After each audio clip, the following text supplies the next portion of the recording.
হামজা তো লেস্টারে আসলে ওভাবে গোল করতে পারে না, আসলে সে ডিফেন্সে খেলে, কিন্তু বাংলাদেশের একের পর এক গোল করছে। হামজার ছেলে মেয়েরা আসলে এই বিষয়টা কেমন এনজয় করছে? শোক খুশি। স্যার শুরু ছেলেটা যখন গোল দেখে জাম্প করে সিঁড়ি থেকে মাটিতে পড়ে গেছিল, ফ্লোরে পড়ে গেছিল শুরুটা।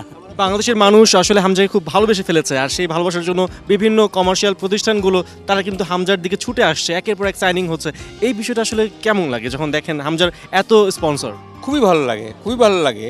যদিও ওইগুলোর জন্য আসলে হামজা আসে নাই, হামজা আসছে তো দেশের টানে, ফুটবলের টানে, দেশের ফুটবলটাকে একটু যদি তোলা যেতে পারে। হামজাকে মানুষ ভালোবাসে, ছোটবেলা থেকে হামজাকে মানুষ ভালোবাসতো। তখন তো সে ফুটবলার প্লেয়ার ছিল না, কিন্তু বাংলাদেশ যখন আসতো তার একটা ফ্রেন্ড সার্কেল হয়ে যাইতো, সবাই থেকে ভালোবাসতো। কিন্তু হ্যাঁ, ওইটা এখানে দেখতে খুবই ভালো লাগে।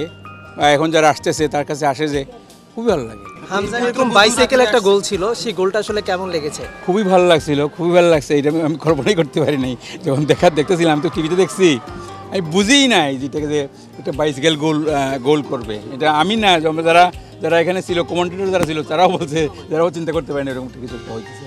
সে আসলে তো সে বুঝে যে যেহেতু আমি এদেশে বড় হয়েছি, আমার জন্ম এখানে, আর এই সুবাদে তো ছোটোবেলা থেকে এদেশে আসা, বারবার থেকে নিয়ে আসছি দেশে।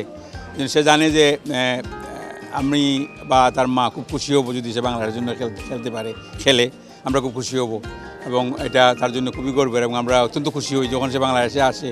এবং বাংলাদেশের মানুষজন তাকে নিয়ে যে পাগল হয় ফটো তোলার জন্য, কথা বলার জন্য, এটা অত্যন্ত ভালো লাগে আমাদের। আমরা না, যে কোনো প্যারেন্টসের এটা খুবই ভালো লাগে।